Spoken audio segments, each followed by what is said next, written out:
I root for everybody in media to make more money on each new contract, just like Right. probably every starting quarterback in the NFL roots for the guy Mhm. whose contract's up to make more. Heck, I hope you get unbelievable numbers. I hope I pick up the newspaper. I still like to read old school newspapers. I see how much money you got. Is it important to you, based on the way the first time ended at ESPN, that you are the highest paid person on ESPN, given the work that you're doing for them? Do you think that should be the case? Yes. I'm not stuttering. Hell yes. That's absolutely true. Now, I respect the fact if they feel differently. It's not going to be animosity. It's not going to be something where I'm looking at them and I feel like I got screwed. It's a business. And I understand that, and I'm a big boy, but I don't believe it's because of what transpired in 2009. That's water under the bridge. The same bosses that let me go, I'm friends with them now. They explained a lot. They highlighted for me what I did wrong, what role I played. My own mother looked me in the face and said, "When are you going to look at yourself?" It's real easy to point the finger at them, but you're trying to tell me you didn't deserve, you may not have deserved to be fired, but would you have wanted somebody like you working for you the way you may have acted towards your bosses at that time in 2009? You were a bit out of control. So my own mother told me that. So I don't blame ESPN for that. But here's the thing. I've changed. I've changed for the better. I grew up. And more importantly, I've mastered my own business. In the world of sports television, Clay Travis, I've been number one for 12 years. Come April 1st, will mark Yep. 12 consecutive years I've been number one. And not only have I been number one every year, I've been number one every week and every month of every year for the last 12 years. You don't get to say that about too many people. I look at whether it's Pat McAfee, it's Mike Greenberg, it's Scott Van Pelt, it's Troy Aikman, it's Joe Buck, it's Kirk Herbstreit. The list goes on and on. I'm so honored to have the colleagues that I have, that I work with at ESPN every day. I look at other people in the business. I got a bunch of friends at FS1. You know what? Michael Irvin's there, Keyshawn, Skip, Richard Sherman, Rob Parker, Chris Broussard. The list goes on and on. Even LaShawn McCoy and Emmanuel Acho and Joy Taylor with her fabulous self. The list goes on and on and on. But let me tell you something. I'm the one that's been number one. And at the end of the day, it would be nice for one day for this man to stand before everyone and be like, this is not, I'm number one, and this says I'm number one. Now, one would argue that that may have been the case years ago before because I got my money and then Troy Aikman, I'm sorry, not Troy Aikman, but Tony Romo got his from CBS or whatever the case may be. But I'm not just a talent, I'm a business. I have my own production company. Like you said, I've got my own YouTube channel. I've got my own show. It's not even just a podcast. It's a show with a fully loaded television studio. That's what I built for myself, that can go linear or digital. The list goes on and on. I'm doing all of these things. I'm not doing all of that to be in second place. I'm not doing all of that to look up at somebody else and see that they're making more than me when I'm producing superior ratings and revenue. No, I'm not doing that. And I'm not apologizing for anybody for it. So it's not, I've been treated incredibly well by ESPN.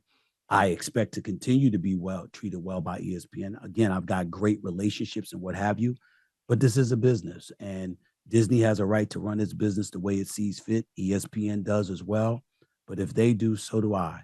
I hope that we're able to work it out. I'm confident that we will because I'm incredibly happy there, but we'll see. So when you see the success of First Take now, two Hmm. parts. When did you Yeah. think to yourself, okay, we got something? Because you had a television show before. Yeah. And second part, when did you start to feel like, okay, I can breathe and enjoy it? And let me tell you why I asked that. Sure. I Sure. like to throw on the television and watch sometimes people without the sound on at all. I did early sports talk radio. So, I'd be watching the news to make sure I didn't miss anything early morning with our friend Julie Talbot's show. Yep. She's phenomenal. The And I best. felt like She's the I could greatest. tell she's amazing. I felt like I could tell who truly loved their job by just facial expressions and the fun that they seem to be having on air because it's contagious. So when did you know you had something?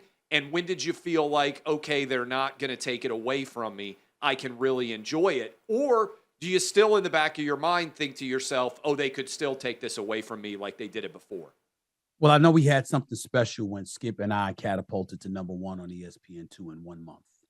And within 1 year, we were number one in the mornings, period. And we've never relinquished that spot ever since. That's the answer to the first question. The second question Yeah. is no. I never feel like I have it. I always feel like they're going to take it away. It's one of the reasons I have my own podcast, my own YouTube channel. I'm building my own production company.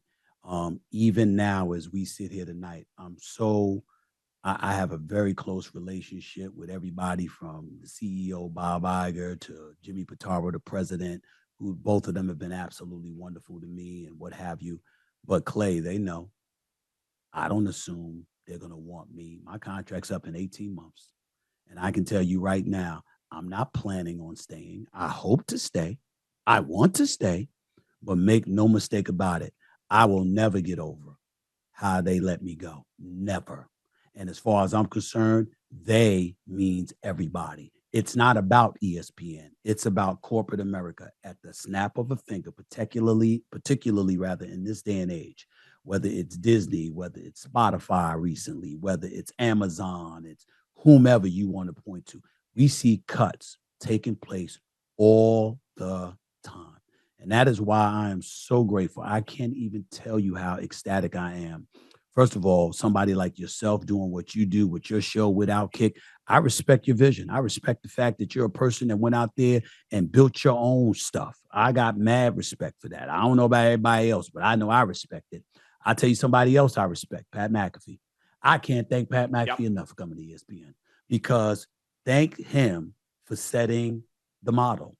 You know, you want ESPN, you want something turnkey. You want somebody that comes with their own established product, okay, that they own, that they operate, that they can license to you. And all you got to do is turn the key. Well, that's what I did. I built my own television studio out of my own pocket in New Jersey, my own studio. I just opened it 3 weeks ago. This is my home studio here, but I built my own studio, okay? I came 7 figures out of my own pocket and built it. Okay. I got my own YouTube channel. I'm not playing around. I'm not going to sit around. I will never, ever, ever in life again sit around and wait, praying that whether it's Disney and ESPN or somebody else praying that I get something from them.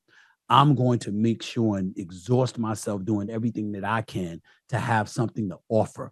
That way, if they don't want it, somebody else will. And it absolutely positively breeds from what transpired to me in 2009. I woke up one day and I had 4 jobs when I woke up that morning.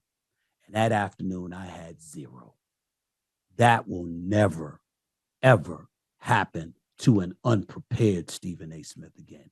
It could happen to anybody. It could happen to me again, but not while I'm unprepared. I'm always going to be prepared to be gone. That's That will why. never change again. That's why I started OutKick.